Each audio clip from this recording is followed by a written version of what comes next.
नमस्कार साथियों। भाजपा और मोदी शाह की मुश्किलें अब लग रहा है कि बढ़ती जा रही हैं, क्योंकि जिस तरह से राहुल गांधी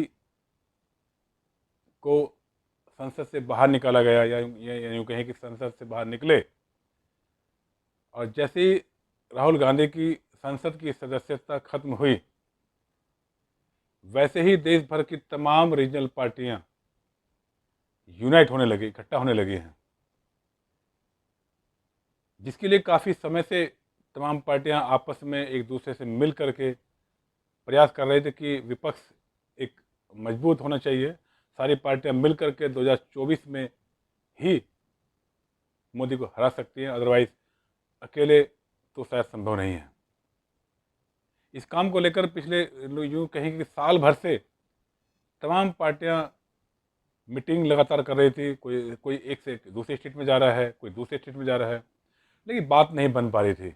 नीतीश कुमार लगातार प्रयास कर रहे थे अलग अलग रीजनल पार्टियों को इकट्ठा करने का, ताकि एक छत के नीचे आकर के वो मोदी का मुकाबला कर सकें। 2024 में लोकसभा चुनाव में मोदी का मुकाबला कर सके, लेकिन ऐसा हो नहीं पा रहा था। कहीं ना कहीं सबकी ईगो मेरे ख्याल से सामने आ रही थी। लेकिन जैसे ही राहुल गांधी के साथ ये घटना घटी, 18 पार्टियां एक हो गई, यूनाइट हो गई। तो कहना कि ये बहुत बड़ा काम किया राहुल गांधी ने, और कि 18 पार्टियों को एक जगह इकट्ठा करना अपना में बहुत बड़ी बात है आज के दौर में, जब सब पार्टियां अपने अपने मैं में खुश हैं, वो हम नहीं बनना चाहते हैं। लेकिन राहुल गांधी ने इस घटना के बाद सारी पार्टियों को ये सोचने पर मजबूर कर दिया कि अगर हम अकेले लड़े तो जो अभी विपक्षियों के साथ हो रहा है, ईडी, सीबीआई और दूसरे जो सब चल रहा है मसला, तो ये 2024 में बहुत ज़्यादा होगा। और कितनी रीजनल पार्टियां 2024 के बाद रह पाएंगी, ये कहना भी बहुत मुश्किल है। यूनाइटेड होने के बाद एक बात देखने को मिली कि अब सब लोग आवाज़ बुलंद कर रहे हैं मोदी के खिलाफ। अब से कुछ समय से पहले तक आपने देखा होगा कि तमाम पार्टियों के लोग यदा कदा मोदी पर बोलते थे, शाह पर बोलते थे या भाजपा पर बोलते थे, मगर राहुल कांड के बाद अब तमाम पार्टियों के नेता मोदी पर प्रहार करने लगे हैं।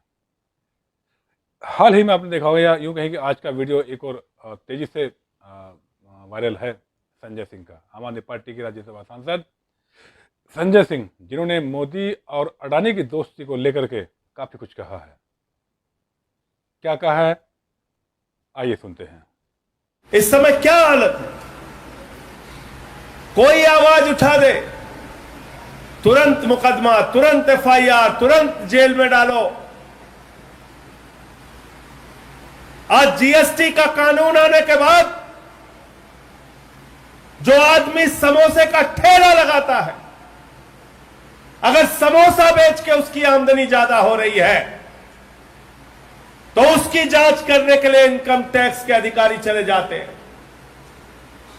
अगर टिकिया बेच के कोई आदमी थोड़ी आमदनी ज्यादा कर रहा है, इनकम टैक्स वाले उसके यहां छापा मार देते हैं।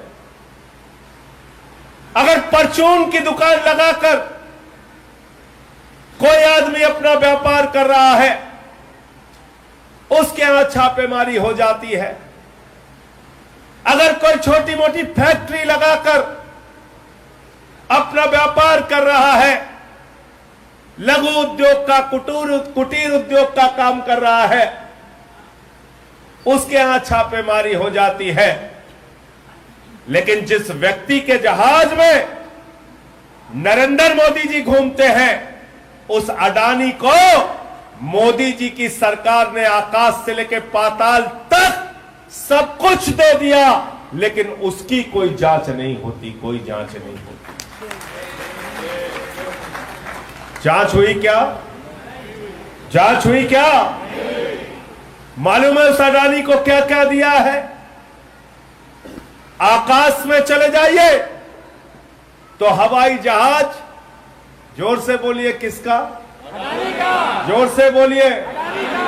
आकाश में चले जाइए तो हवाई जहाज, जमीन पर आ जाइए तो एयरपोर्ट, समुद्र में चले जाइए तो सी पोर्ट, सड़क पर चलिए तो सड़क, बिजली जलाइए तो बिजली, पानी पीजिए तो पानी, पाताल में चले जाइए तो कोयला, gas, iron ore, steel, cement, आकाश से लेके पाताल तक नरेंद्र मोदी जी ने भारत माता की सारी संपत्ति किसको दे दिया? किसको दे दिया? अडानी को दे दिया। तो मैंने मोदी जी से पूछा, मोदी जी आप इंडिया के प्रधानमंत्री हो कि अडानी के प्रधानमंत्री हो, हम लोगों को जरा बता दो। इसीलिए मैंने कहा मोदी अडानी भाई भाई, देश बेच के पूरे देश को बेचने का काम कर रहे हैं। उसी अडानी को आकाश से लेकर पाताल तक सब कुछ दे दिया और उसी अडानी को 2.5 लाख करोड़ का कर्जा दे दिया। यहां किसान बैठा है, बेटी की शादी के लिए कर्जा ले, फसल के लिए कर्जा ले, घर में कोई बीमार हो जाए उसके लिए कर्जा ले। यहां नौजवान साथी बैठे, अपनी एजुकेशन के लिए, पढ़ाई के लिए कर्जा ले, या छोटे से ठेले का व्यापार शुरू करने के लिए आप कर्जा ले, तो 2.5 लाख रुपए का कर्जा लेने के लिए आपकी चप्पल घिस जाएगी, चप्पल घिस जाएगी। लेकिन मुझे अफसोस है कि इस देश के नौजवानों को, व्यापारियों को, किसानों को, माताओं बहनों को गुस्सा नहीं आता कि आपको 2.5 लाख का कर्जा लेना हो तो आपकी चप्पल घिस जाती है। लेकिन नरेंद्र मोदी ने अपने दोस्त अडानी को 2.5 लाख करोड़ का कर्जा दे दिया। 2.5 लाख करोड़ का। कितने का कर्जा दिया? 2.5 लाख। जीरो लगाते लगाते थक जाओगे। ये सवाजीत सिंह हमसे पूछ रहे हैं, अपने घर से दे दिया, आपको क्या परेशानी है? अपने घर से दे दिया क्या? अपने घर से दे दिया? मक्कर साहब कहां से दिया? कहां से दिया? बैंक के पैसे से। बैंक में किसका पैसा जमा है भाई बंसराज जी? किसका पैसा? मजदूर का। अंजनी भाई, मजदूर का, किसान का, नौजवान का, कर्मचारियों का, भारत के जवानों का, छोटे व्यापारियों का, अपनी गाड़ी कमाई का पैसा। मेहनत करते हैं, परिश्रम करते हैं, रिक्शा चलाते हैं, मजदूरी करते हैं, खेत में मजदूरी करते हैं। जब पैसा इकट्ठा होता है तो कहते हैं बेटी की शादी करना है, बैंक में पैसा जमा करना।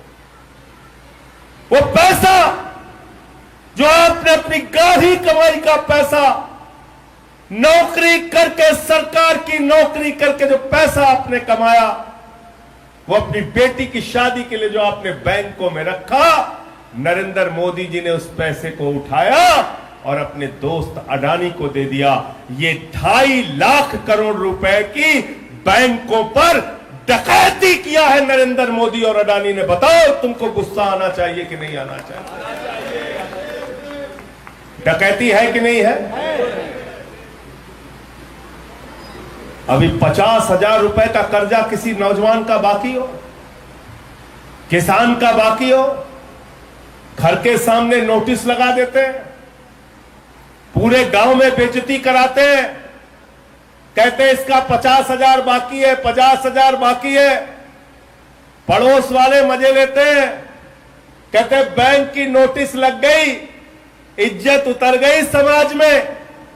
दूसरे दिन तहसीलदार पहुंच जाता है, कहता है आपका 50,000 रुपए बाकी है। बोले हाँ साहब बाकी है, मजबूरी में पूरा कर देंगे। बोले चल, उसका कॉलर पकड़ते हैं, तहसील के हवालात में लाते हैं, उसको हवालात में बंद कर देते हैं। बताओ बंद करते हैं कि नहीं करते? करते हैं कि नहीं करते? और इस अडानी का नरेंद्र मोदी जी ने कितना पैसा माफ किया पता है आपको? 2.5 लाख करोड़ का कर्जा दिया और 86,000 करोड़ का कर्जा माफ कर दिया। तो देखा आपने संजय सिंह कितने फायर हैं अडानी और मोदी की दोस्ती को लेकर के। ये जोश ऐसे नहीं आ गया है, ये जोश आ गया है राहुल की घटना के बाद, क्योंकि लोग समझ गए कि जब नेशनल पार्टी के लीडर की ये हालत है, उनको संसद से बाहर किया जा सकता है, तो फिर हमारी क्या बिसात है, हमारी क्या औकात है। तो राहुल की एक घटना ने एक बात तो तय कर दिया है कि अगर मिलकर चुनाव लड़ेंगे, एक दूसरे पर कटाक्ष नहीं करेंगे, और ये शायद हाल ही में कुछ फैसले भी लिए गए हैं विपक्षी पार्टी द्वारा कि वो विपक्ष की आपसी कलह को मीडिया या सार्वजनिक नहीं करेंगे, नहीं बताएंगे। तो आपस में चाहे जो हो, अब हो सकता है कि 2024 तक कम से कम विपक्ष की पार्टियां एक दूसरे पर तो प्रहार करने से परहेज करेंगी। लेकिन ये विपक्ष अब, क्योंकि अभी साल भर का टाइम है, और जिस तरह से कई प्रदेशों में जोड़ तोड़ के सरकार बनाई गई, तो इस 18 पार्टियों, फिलहाल जो 18 पार्टियां इकट्ठी हुई हैं, इनको भी संगठित रह पाना या संगठित रख पाना कितना आसान है या मुश्किल होगा, ये तो आने वाला वक्त ही बता पाएगा। लेकिन कहीं ना कहीं विपक्ष पार्टियों को राहुल गांधी की घटना के बाद सोचने पर मजबूर कर दिया है कि अब हम अकेले चुनाव लड़ेंगे तो हो सकता है 2024 के बाद हमारा अस्तित्व भी ना रहे राजनीति में। इनको सोचना पड़ेगा। तो आज के लिए इतना ही, फिर करेंगे चर्चा एक और नए मुद्दे के साथ। तब तक के लिए नमस्कार।